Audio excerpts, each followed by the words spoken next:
pessoal.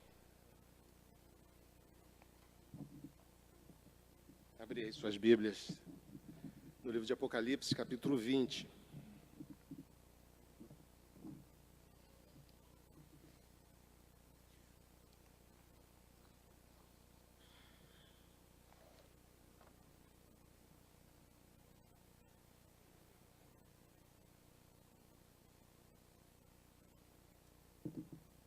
Nós vamos ler do versículo 11, do capítulo 20, até o versículo 24, ao versículo 4 do capítulo 21.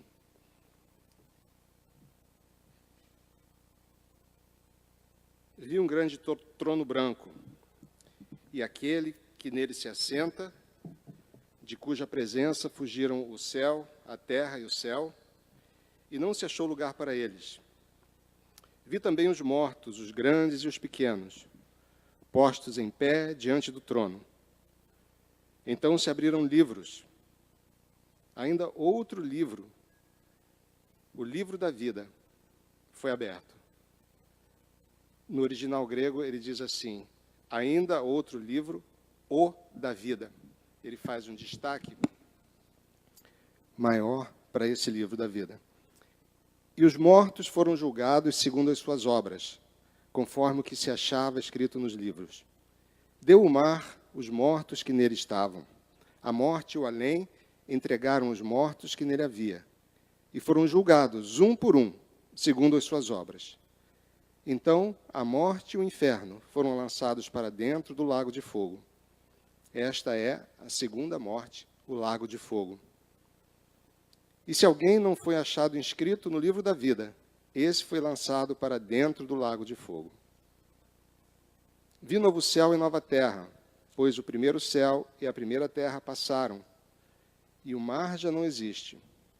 Vi também a cidade santa, a nova Jerusalém, que descia do céu da parte de Deus, ataviada como noiva adornada para o seu esposo. Então ouvi grande voz vinda do trono, dizendo, eis o tabernáculo de Deus com os homens. Deus habitará com eles, eles serão povos de Deus, e Deus mesmo estará com eles, e lhes enxugará dos olhos toda lágrima. E a morte já não existirá, já não haverá luto, nem pranto, nem dor, porque as primeiras coisas passaram. Vamos orar?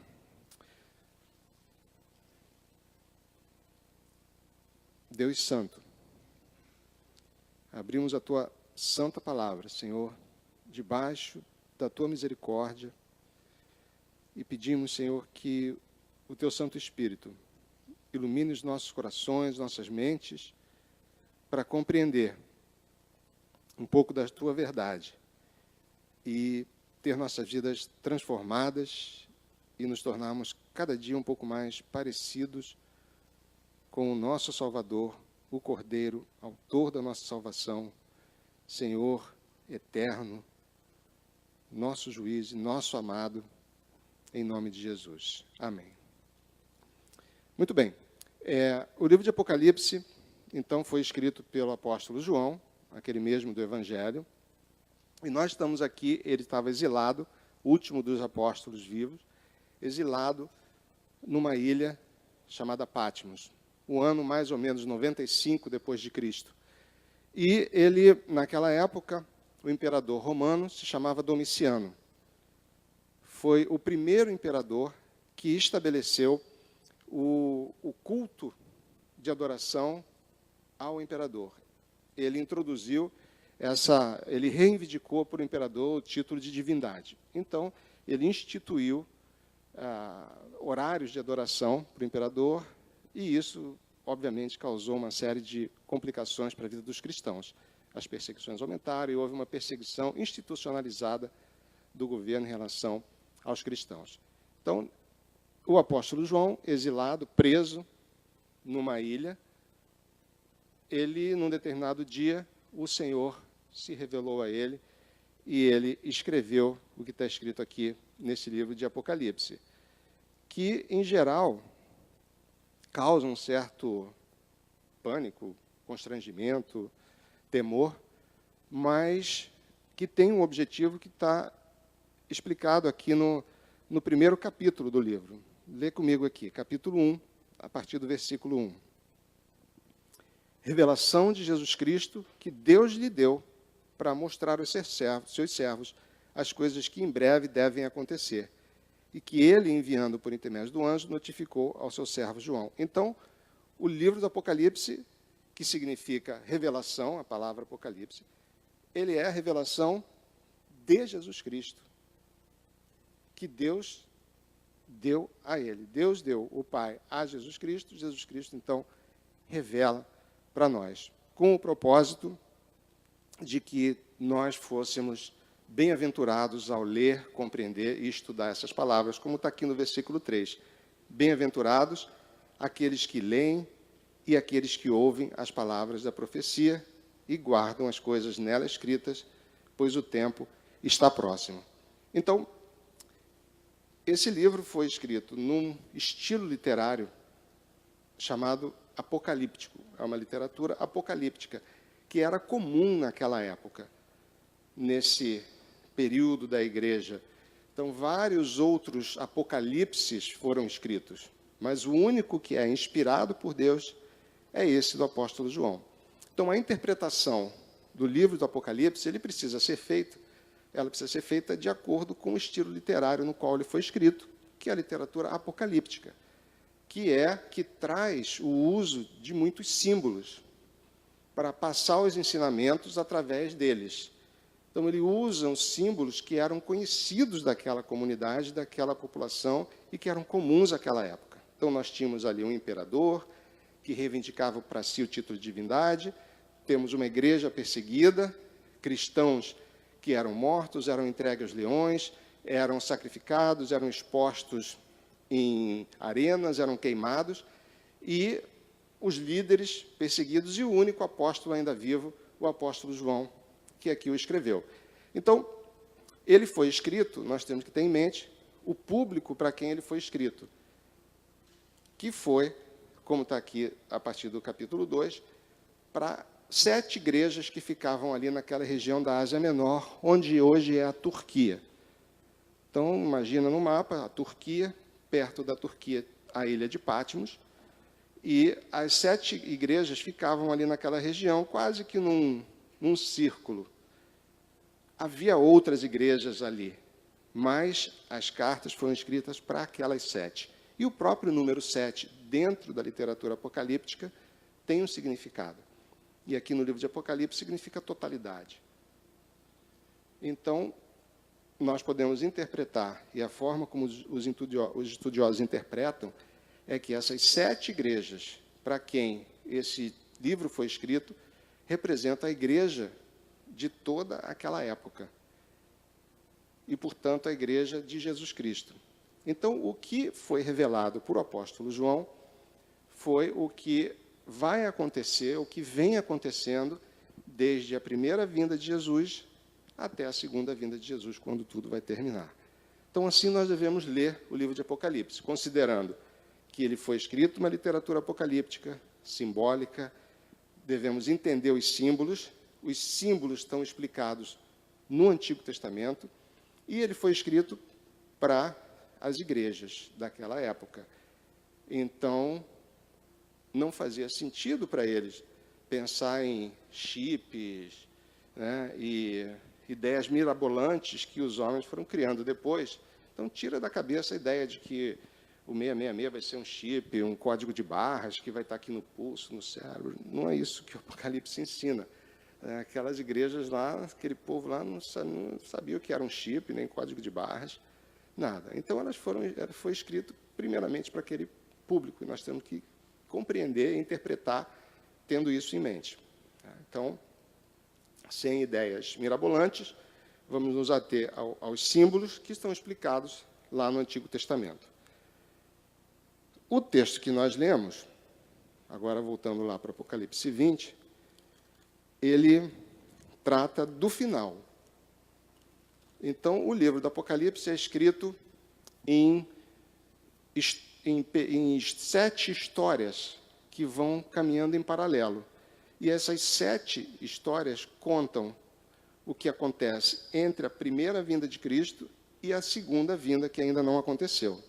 Ou seja, eles contam o que está acontecendo na era que nós vivemos, desde a primeira vinda de Cristo. Sendo a primeira vinda aqueles eventos que aconteceram ali associados, como o seu nascimento, morte, ressurreição e ascensão aos céus e derramamento do Espírito Santo.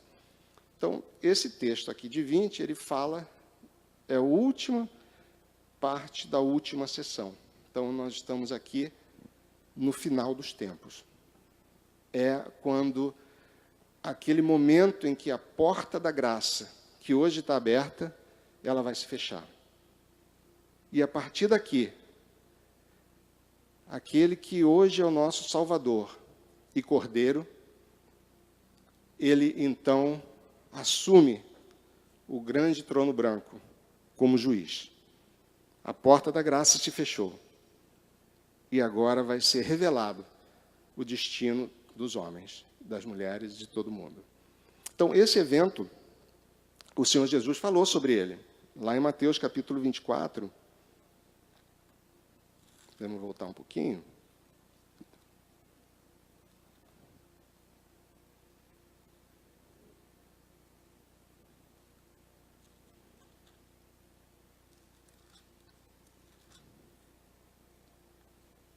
No versículo 30 do capítulo 24 do Evangelho de Mateus, o Senhor Jesus fala assim: então aparecerá no céu o sinal do Filho do Homem. Todos os povos da terra se lamentarão e verão o Filho do Homem vindo sobre as nuvens do céu, com poder e muita glória. E ele enviará os seus anjos, com grande clangor de trombeta, os quais reunirão os seus escolhidos dos quatro ventos, de uma a outra extremidade dos céus. O Senhor Jesus está falando do momento da sua volta, quando toda a humanidade vai ser reunida diante dele. Ele fala sobre isso em João capítulo 5, um pouquinho mais à frente.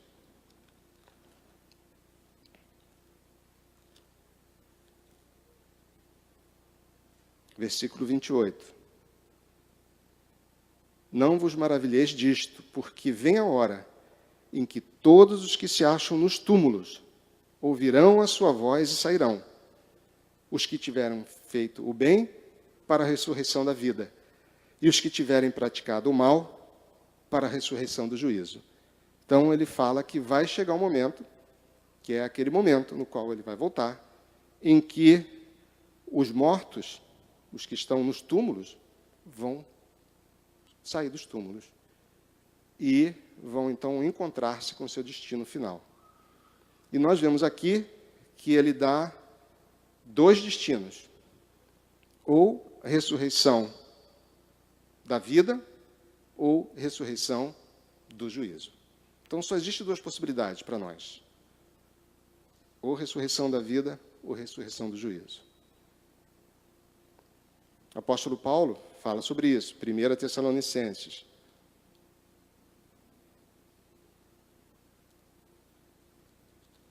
Capítulo 4.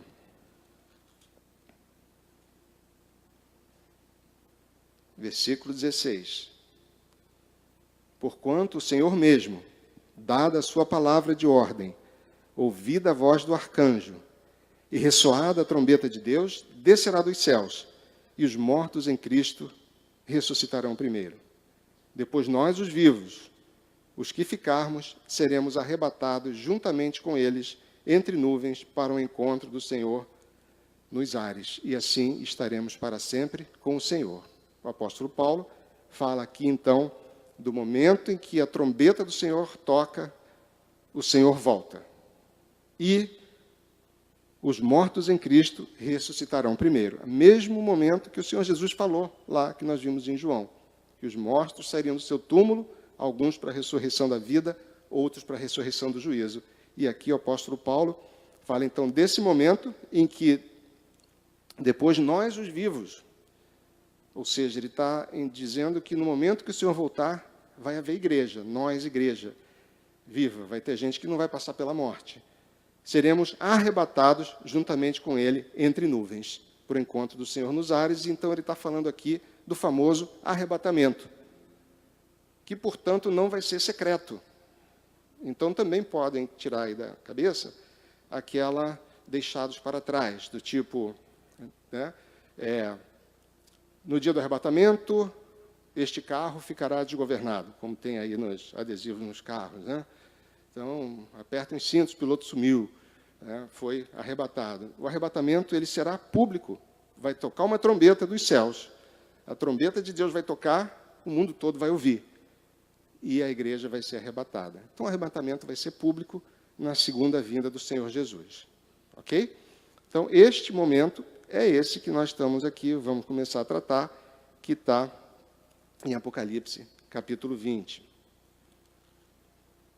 E no versículo 11, do versículo 11 ao 15, ele apresenta um tribunal.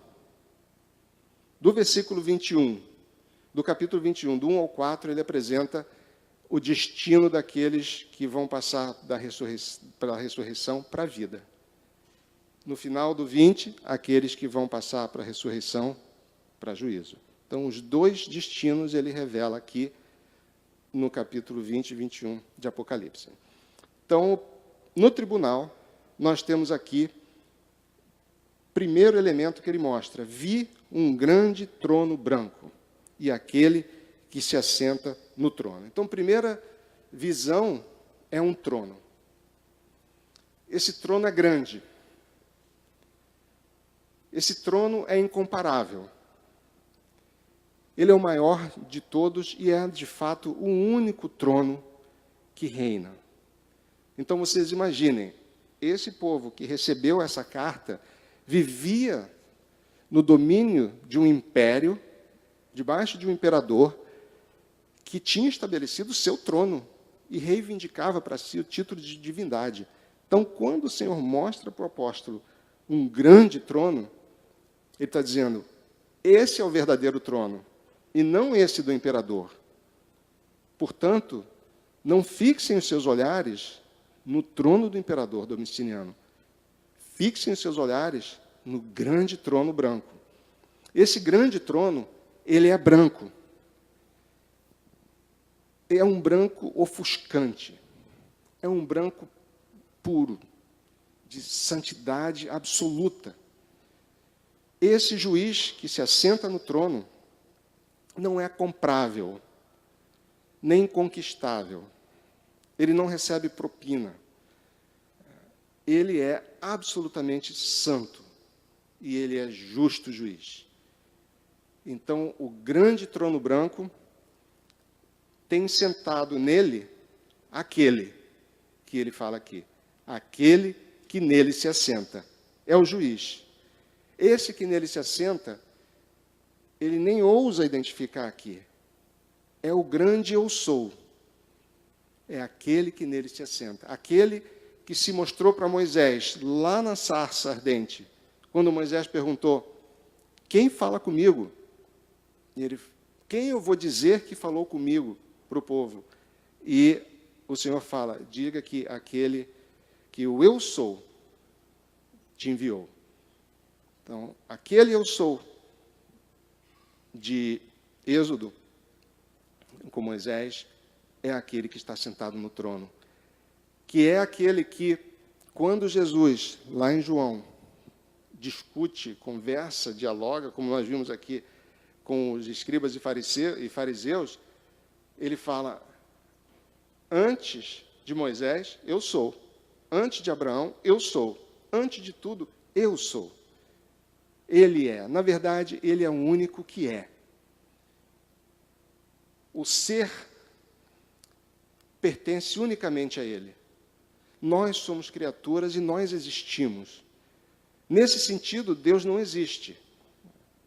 Se cortar e editar aqui, vai falar, né, que eu estou falando heresia aqui, né? Deus não existe. Porque, na verdade, ele é. Aquilo que existe é criado. Ele não, ele é. Ele é o único que é. Que tem existência por si só. Autossuficiente, autoexistente e não necessitado de nada. Então, nós temos aqui, no início dessa visão, um grande trono branco e aquele, o grande eu sou, que nele se assenta. O nosso Salvador, que aqui é revelado na forma de um juiz. Se você for ler lá em Apocalipse, capítulo 4, é a primeira vez em Apocalipse que o apóstolo João vê um trono. Aquele trono lá é todo cheio de cores, colorido, arco-íris. O trono onde o Cordeiro chega depois de ser morto, ressuscitado, consumar a sua obra. Aqui é aquele trono, só que ele agora é branco ofuscante. Então, aquele trono colorido da graça deu lugar ao trono branco ofuscante, santo, incomparável do juízo. Então, nós temos aqui a primeira imagem desse tribunal, o juiz, sentado no seu trono, grande trono branco. De cuja presença fugiram a terra e o céu, e não se achou lugar para eles.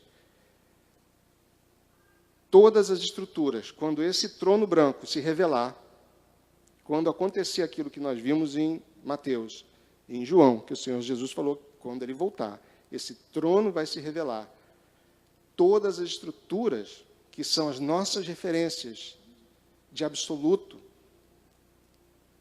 o céu, as estrelas, o dia e a noite, a terra onde nós andamos, a terra de onde nós nos alimentamos, vão ser transformados. Não haverá mais lugar para eles diante da revelação do justo juiz, no momento de juízo. Céu e terra não vão suportar essa presença e vão fugir da presença dele. Porque tudo que existe na criação, céu e terra, foi maculado pelo pecado. Como nós vemos lá em Romanos, que a natureza geme e espera a revelação dos filhos de Deus. E como nós vemos também lá em Gênesis, quando o Senhor fala assim, maldita será a terra por sua causa. Então, terra e céu precisam ser refeitos, porque tudo que hoje é manchado pelo pecado precisa ser renovado. E chegou o momento de renovar. Chegou o momento do fim. Então, nós temos nesse tribunal, primeira cena, o juiz no seu trono e todas as estruturas das nossas referências são abalados e fogem, e então tudo aquilo que nós tínhamos por certo se acaba. E todos, então, se defrontam com esse juiz. Então, a segunda parte da cena revela a visão dos réus do tribunal. Nós vimos o juiz no seu trono, agora ele vai mostrar os réus. Versículo 12. Vi também os mortos. E a palavra que ele usa aqui é necros, é diferente da palavra que ele normalmente usaria para se referir à alma. Então, nós concluímos que quando ele fala aqui os mortos, são aqueles mortos que o Senhor Jesus falou lá em Mateus e em João, que ressuscitariam, que sairiam dos túmulos para comparecer diante do justo juiz.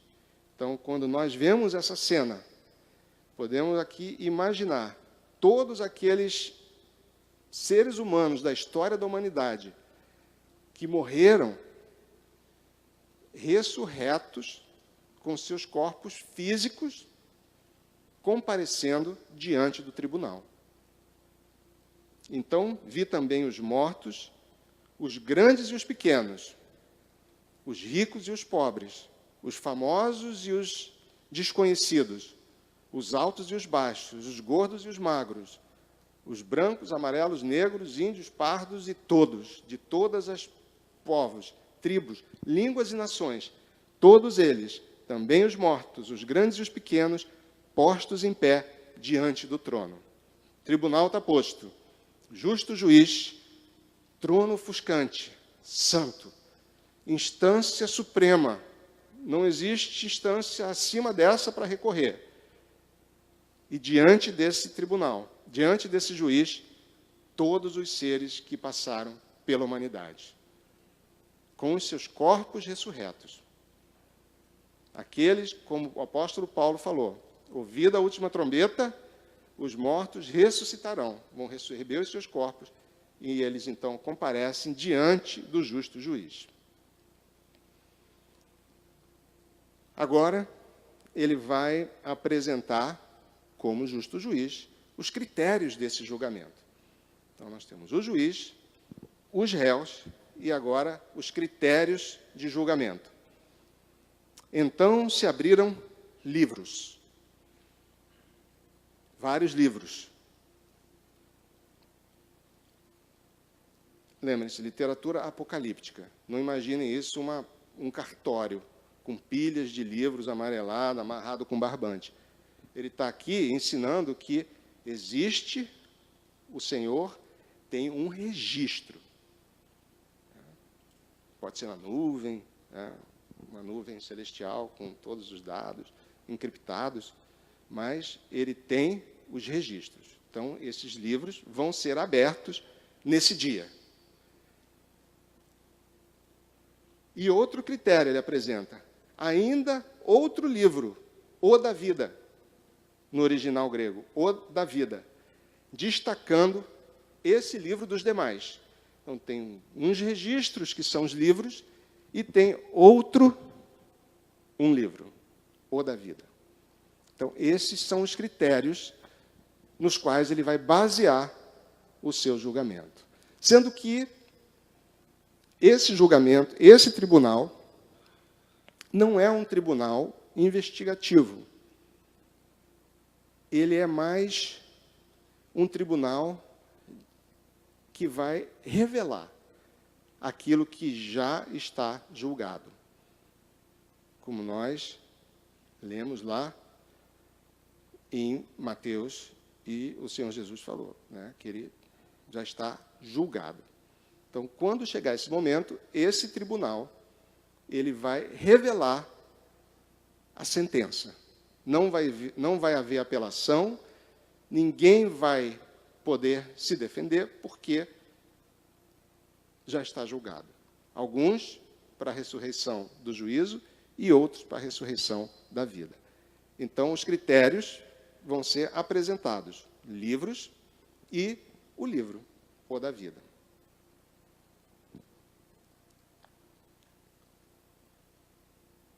Os mortos, final do versículo 12. E os mortos foram julgados segundo as suas obras, conforme o que se achava escrito nos livros. Então, aqui, ele nos mostra o que é que está registrado nos livros.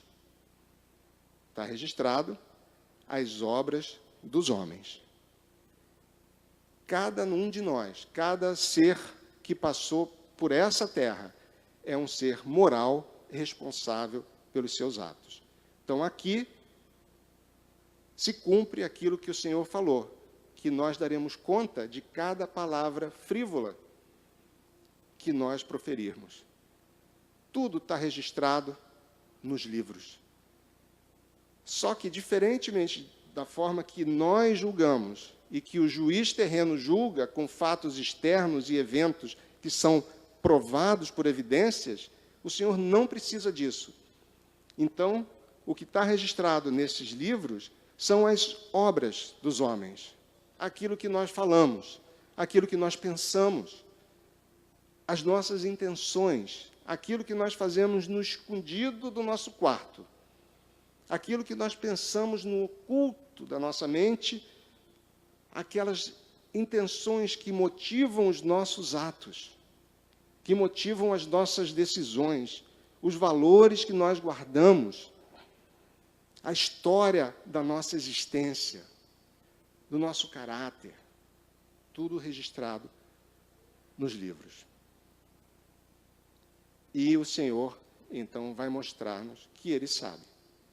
Agora, também não existe no texto bíblico, nem aqui, nem em outro lugar, aquela cena do telão, onde vai passar um telão e a humanidade vai ver aquilo que você andou pensando ou fazendo. Não existe evidência no texto bíblico para isso. O que existe quando o Senhor fala que nós vamos dar conta de cada palavra frívola é que Ele está nos falando que Ele sabe e que o critério dele é diferente do nosso. Ele vê o nosso interior, Ele sabe o que nós pensamos, as nossas intenções. Agora, não faz sentido nenhum no dia em que Ele vai coroar os seus eleitos com a maior glória possível, envergonhá-los. Não existe evidência nesse texto bíblico. O que ele está dizendo aqui é que tudo aquilo que nós fazemos, falamos, pensamos, imaginamos, planejamos, sonhamos, valorizamos, está registrado nos livros. Então, um dos critérios são os livros.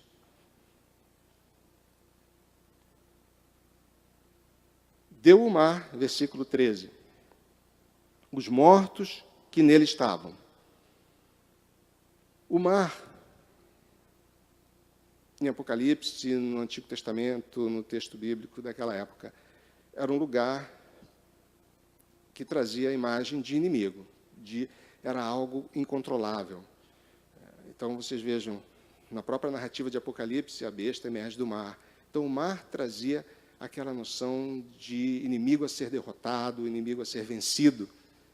Então, quando ele fala, o mar entrega os mortos que nele achavam, ele está trazendo essa imagem. E também trazendo a seguinte resposta: há pessoas que morreram, cujos cadáveres, corpos, estão enterrados numa sepultura, mas há muitos outros cujos corpos se perderam no mar, nos incêndios, e nunca foram achados.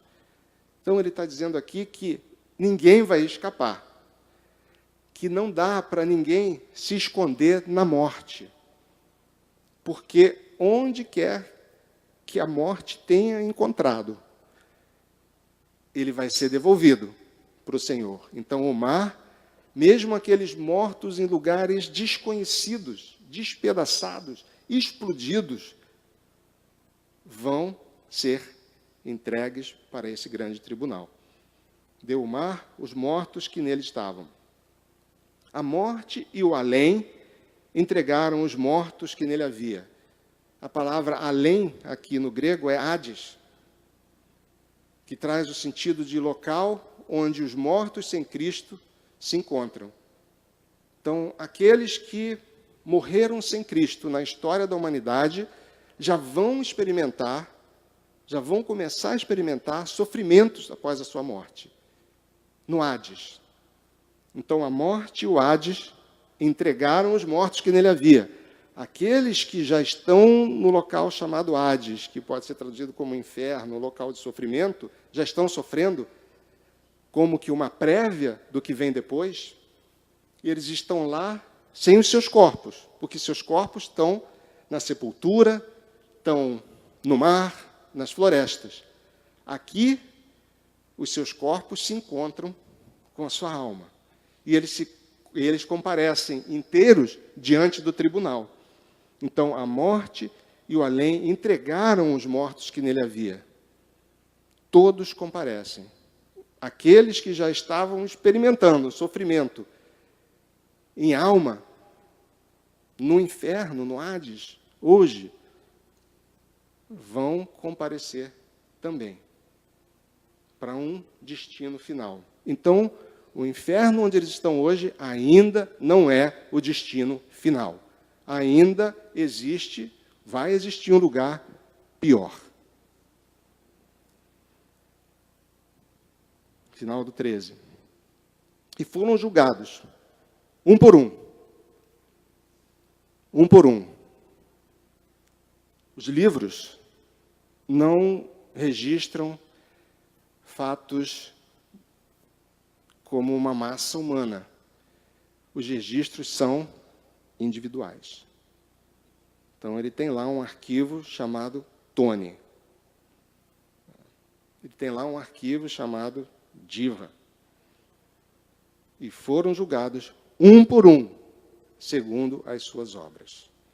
Poxa, mas então a salvação não é pela graça?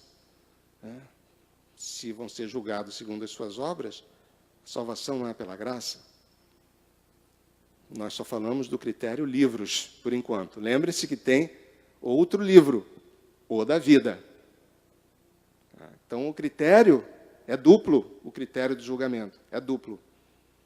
Um deles, dos livros. O outro, ele vai falar daqui a pouco. E foram julgados um por um, segundo as suas obras. Chegamos então ao momento em que todos estão diante do trono. A morte e o inferno já desovaram os seus mortos, aqueles que estavam lá guardados para o dia do juízo. São desovados. Eles recebem os seus corpos, comparecem diante do trono. Os crentes mortos, como o apóstolo Paulo falou, ressuscitam dos locais onde estão mortos, sejam eles sepulturas, florestas, mar, de onde quer que estejam. Recebem seus corpos, comparecem diante do tribunal de Deus. E agora ele vai começar a executar a sentença. E ele começa, então, versículo 14: a morte e o inferno foram lançados para dentro do lago de fogo. Então, a morte e o inferno aqui é a mesma palavra de além, que está um pouco antes. Acho que algumas bíblicas vão estar como inferno nos dois versículos. É a mesma palavra. Então, versículo 13, a morte e o inferno entregaram os mortos que nele havia. Versículo 14, então a morte e o inferno foram lançados para dentro do lago de fogo. Então, ele apresenta um outro local aqui, chamado Lago de Fogo.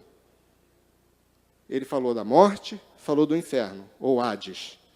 E agora ele apresenta um local, chamado Lago de Fogo. Esse Lago de Fogo, ele falou sobre ele no capítulo 20, no versículo 10.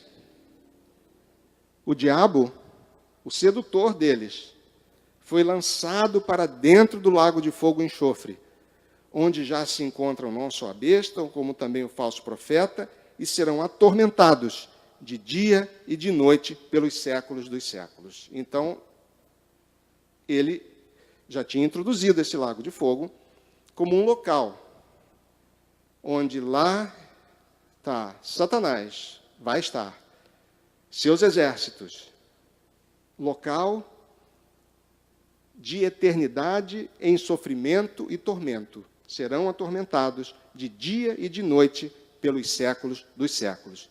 Esse local se chama Lago de Fogo.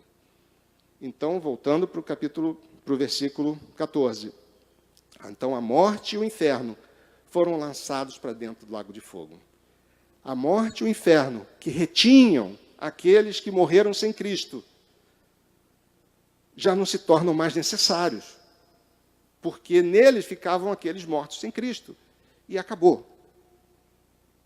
Então, a morte e o inferno são jogados para dentro do lago de fogo. E aqueles que estavam mortos sem Cristo no inferno já ressuscitaram, receberam seus corpos e estão diante do juiz, do grande trono branco, para receber a sua sentença. Então a morte, versículo 14, e o inferno foram lançados para dentro do lago de fogo. Esta é a segunda morte, o lago de fogo. Então ele insere um outro conceito aqui, da segunda morte. A segunda morte é o lago de fogo. Esse local, destinado ao diabo e seus seguidores, a morte e o inferno, foram jogados para dentro do lago de fogo. Esta é a segunda morte. Agora ele vai revelar o que vai acontecer com os réus. Qual é o destino dos réus. Então, há dois grupos de seres humanos ali. Todos estão em pé diante do trono. Todos estão ressurretos, e alguns que não passaram pela morte, com seus corpos diante do trono. versículo 15. E se alguém não foi achado inscrito no livro da vida, esse foi lançado para dentro do lago de fogo. Então, agora ele revela o critério do livro da vida. Então, o livro da vida é o critério primário. Ele define quem vai para onde. Quem não for encontrado escrito no livro da vida vai para o lago de fogo. Então, o critério da definição de lugar é ter o nome inscrito no livro da vida. Então, o livro da vida é o critério primário. O que é o livro da vida? No capítulo 13, no versículo 8,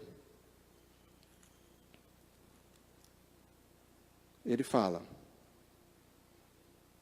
ele está falando sobre a besta, ele diz, e adorá-la-ão todos que habitam sobre a terra, cujos nomes não foram escritos no livro da vida do Cordeiro, que foi morto desde a fundação do mundo.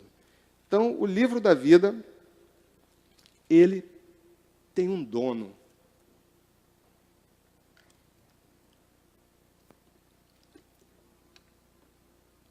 O dono do livro da vida é o Cordeiro. Ele é o livro da vida do Cordeiro. Ele fala sobre isso no capítulo 21, versículo 27. Nela, na Nova Jerusalém, nunca jamais penetrará coisa alguma contaminada, nem o que pratica abominação e mentira, mas somente os inscritos no livro da vida do Cordeiro. Então, o livro da vida tem um dono, que é o Cordeiro. E os nomes que foram escritos no livro da vida foram escritos com tinta vermelha de sangue da cruz. E foram escritos antes da fundação do mundo, porque o texto diz que o Cordeiro foi morto antes da fundação do mundo. Então, o cenário, temos ali um trono, um juiz incorruptível, nenhuma possibilidade de apelação, toda a humanidade com seus corpos diante do juiz. São abertos os registros da nossa vida. E é aberto o livro da vida. Aqueles que não se encontram inscritos no livro da vida vão para o lago de fogo, que já estava com Satanás e seus exércitos lá esperando. E o que acontece com os outros que estão escritos no livro da vida? Vocês lembram que lá no versículo 11 ele fala, fugiram a terra e o céu. A terra e o céu, como são hoje, a presente terra, o presente céu, não existem mais. O apóstolo Pedro fala que eles são como que derretidos. Eles não são exterminados, eles são renovados. E uma vez que não existe mais, neste momento, o presente céu e a presente terra, ele vê novo céu e nova terra. Vi novo céu e nova terra, pois o primeiro céu e a primeira terra passaram. A nossa referência, a referência daqueles que vão para o novo céu e nova terra, daqueles que têm seus nomes inscritos no livro da vida, não pode ser o presente terra e o presente céu. A referência precisa ser a nova terra e o novo céu, que está, espero, muito breve. Então, vi novo céu e nova terra, pois o primeiro céu e a primeira terra passaram. E o mar já não existe. Lembram que o mar entregou os seus mortos? Não significa que não vai ter praia no novo céu e na nova terra. Mas o mar, como elemento de terror, como elemento de morte, de pavor, de descontrole, de tragédia, esse não existe mais. Mas eu tenho convicção que vai ter belas praias. Vi também a cidade santa, a nova Jerusalém, que descia do céu, da parte de Deus, ataviada como noiva adornada para o seu esposo. Então vocês se lembram que quando Deus criou o homem lá em Gênesis, ele colocou o homem num jardim. O jardim tinha toda espécie de árvores frutíferas boas para se comer. Mas era um jardim que tinha que cultivar. Aquele jardim foi maculado pelo pecado do homem. E nesse momento aqui, o Senhor restaura a sua criação. É um novo céu e uma nova terra. E há uma evolução comparada ao jardim de Gênesis, porque lá era um jardim, aqui é uma cidade. A cidade, nessa época, as cidades eram cercadas por muros, os muros protegiam. Então a cidade, quem vivia na cidade era protegido, era guardado. Quem vivia no campo, nas florestas, vivia sujeito ao ambiente.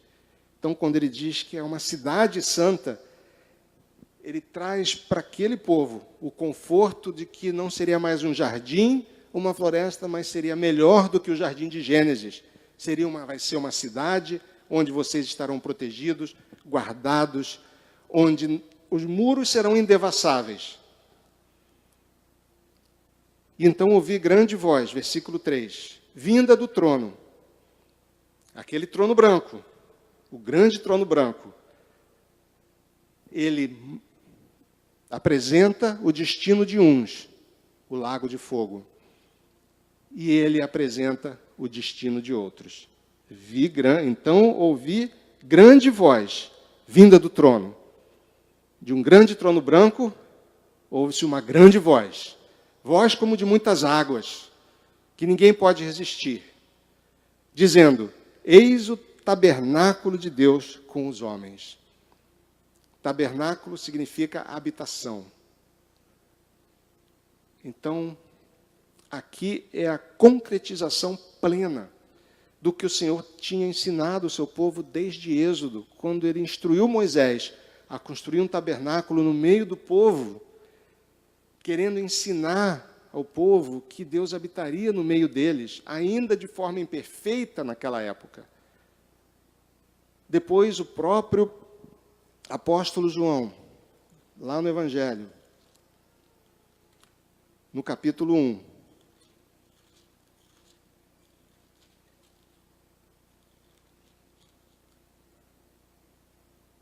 versículo 14, ele diz: e o Verbo se fez carne e habitou entre nós, cheio de graça e verdade. É a mesma palavra. O Verbo se fez carne e tabernaculou entre nós. E aqui, em Apocalipse 21, é a consumação plena dessa habitação de Deus entre os homens. Eis o tabernáculo de Deus com os homens. É Deus habitando com os homens, o Senhor habitando nos homens. Uma habitação muito mais plena, mais intensa, mais íntima do que hoje é possível. Porque hoje nós ainda carregamos o nosso corpo, as marcas do pecado. E nesse momento nós já teremos passado por aquilo que o apóstolo Paulo narrou. Já teremos recebido os nossos novos corpos, sem pecado, incapazes de pecar.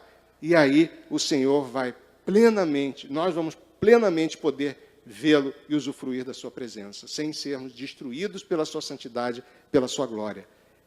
Deus habitará com eles, eles serão povos de Deus, e Deus mesmo estará com eles, e lhes enxugará dos olhos toda lágrima. E a morte já não existirá, porque a morte foi lançada dentro do lago de fogo. Já não haverá luto, nem pranto, nem dor, porque as primeiras coisas passaram. Então o Senhor, no final, apresenta o veredito. Então nós temos ali o justo juiz, o grande trono branco, o nosso Senhor assentado no trono.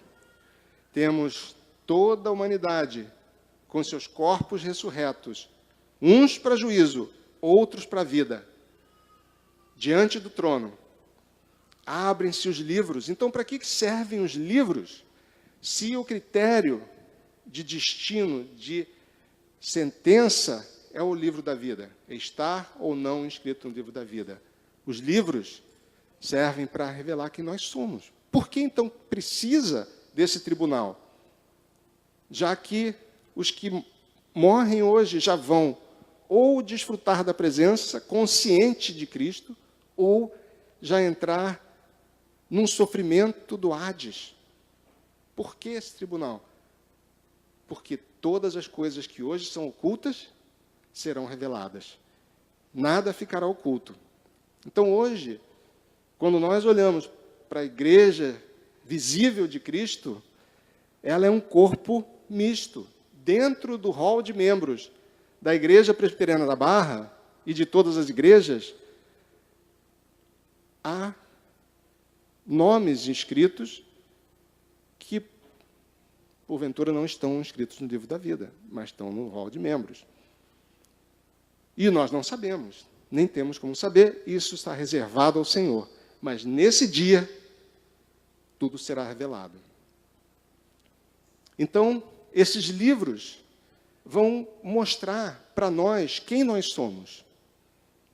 E também, tanto para aqueles que vão para o lago de fogo, quanto para os que vão para o novo céu e nova terra.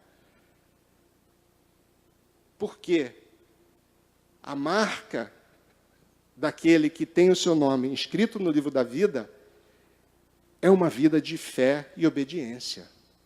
A vida do crente, a vida do cristão, precisa refletir de forma prática aquilo que ele professa. Senão, a fé é espúria. A vida precisa falar daquilo que nós cremos. Então, as obras também dos cristãos estão registradas. Por que o Senhor falou lá em João capítulo 14, versículo 21? Vamos ler aqui.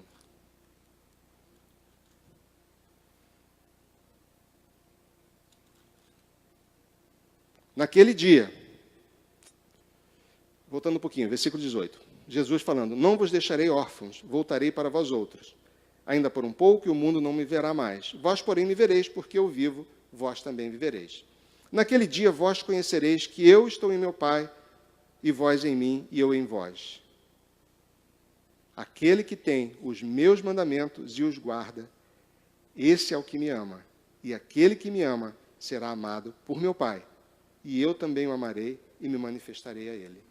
Então, a marca que testifica um nome escrito no livro da vida é uma vida de quem ama os mandamentos, de quem luta a sua vida para buscar santidade, para buscar viver conforme aquilo que o Senhor espera que nós vivamos. É uma luta até o momento da nossa morte. Mas aquele que tem o seu nome escrito no livro da vida, ele encara essa luta, porque ele ama os mandamentos. Ele sabe que a lei de Deus é perfeita, restaura a alma, que ele não tem forças para cumpri-la 100%, mas pelo sangue de Jesus, ele tem poder para lutar contra os seus pecados. E essa luta contra os pecados, essa luta, essa vida que ama os mandamentos, essa vida que demonstra de forma prática o amor, ela está registrada nos livros. Então, o critério primário do julgamento, do destino, de ter o nome escrito, é o critério de ter o nome escrito no livro da vida, que foi escrito antes da fundação do mundo. O Cordeiro foi morto antes da fundação do mundo. E os livros revelam de forma prática quem nós somos. Mas o critério é o livro da vida, o critério primário. Então, aí o objetivo dos dois livros. Muito bem. O que é que nós podemos aprender e extrair para a nossa vida daqui desse texto? Então, algumas lições que eu tirei aqui para a minha vida compartilhar com vocês. A primeira é que existe um trono. Existe um trono que governa. Qualquer que seja a situação da sua vida,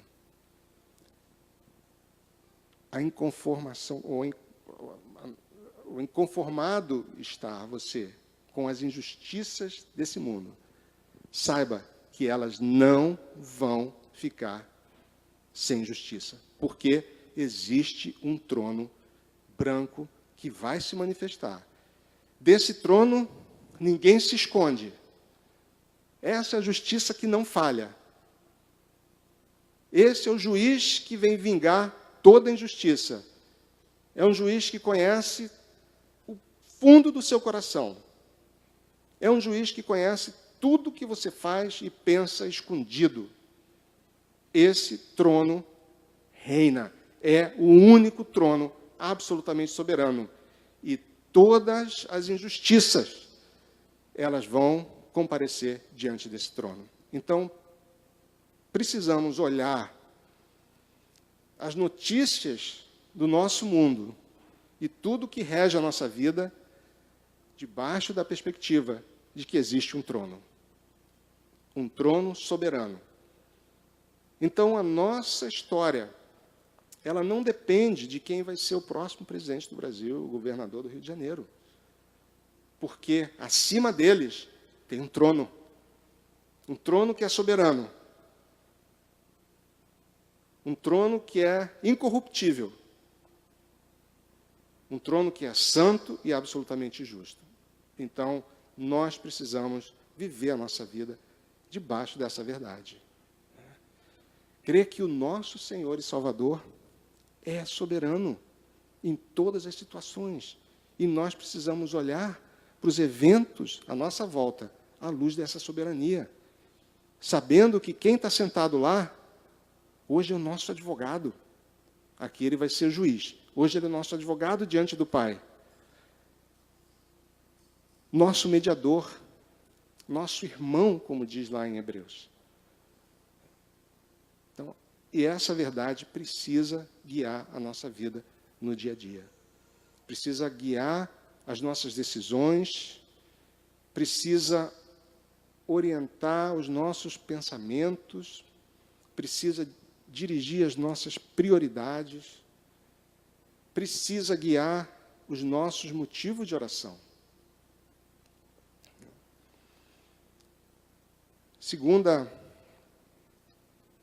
aplicação aqui que eu peguei para a minha vida é como é que está a sua vida e o que está sendo registrado nos livros sobre você hoje. O que está registrado lá reflete o fato de que você tem o seu nome inscrito no livro da vida? Ou você considera que, pelo fato de ter, ou achar que tem, seu nome escrito no livro da vida, você pode viver de qualquer maneira irresponsável, porque, afinal de contas, seu nome está inscrito lá desde a eternidade e ninguém pode apagar esse nome. Se você pensa assim, será que seu nome está escrito mesmo lá? O que é que está sendo registrado sobre a minha vida e a sua vida nos livros? O que é que eu tenho pensado, planejado? Quais têm sido as prioridades do meu tempo, do meu pensamento, das minhas orações? E como é que você se sentiria hoje para comparecer diante do grande trono branco? Você está pronto? Você se lembra daquelas parábolas que Jesus falou das virgens com as lâmpadas? Sua lâmpada está com azeite? Sem azeite. Você é aquele servo que recebeu 5 talentos do Pai. E você multiplicou esses talentos ou você enterrou? Você escondeu. E quando ele voltar, ele vai te cobrar.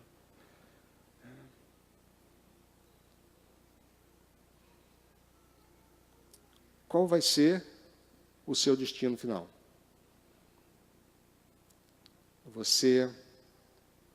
A participação no livro da vida depende da sua relação com o dono do livro da vida, que é o Cordeiro. Qual é a sua relação com Cristo hoje? Ele é o grande amor da sua vida. É nele que você concentra as suas aspirações, os seus afetos. É nele que você concentra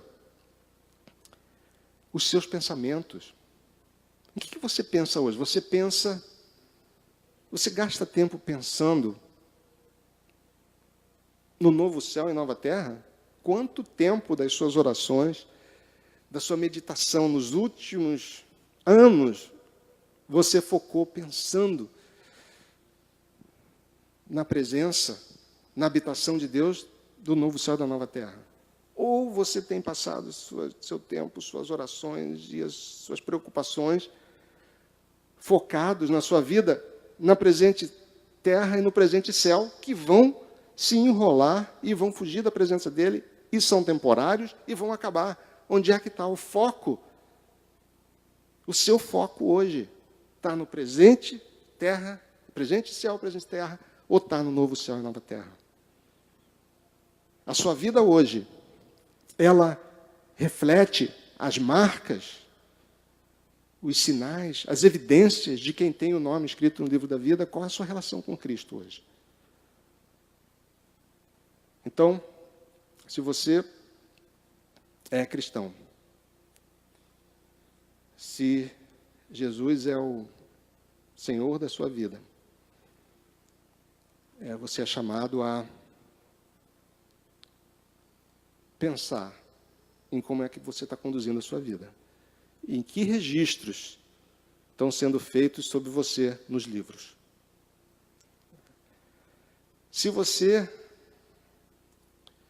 é membro de igreja só e pensa que por frequentar o culto, por dar aula em escola dominical, por participar de célula, você acha que seu nome está escrito no livro da vida? Eu não sei, mas o Senhor sabe. Se você não tem um relacionamento pessoal com Cristo, hoje é o tempo, a porta da graça está aberta.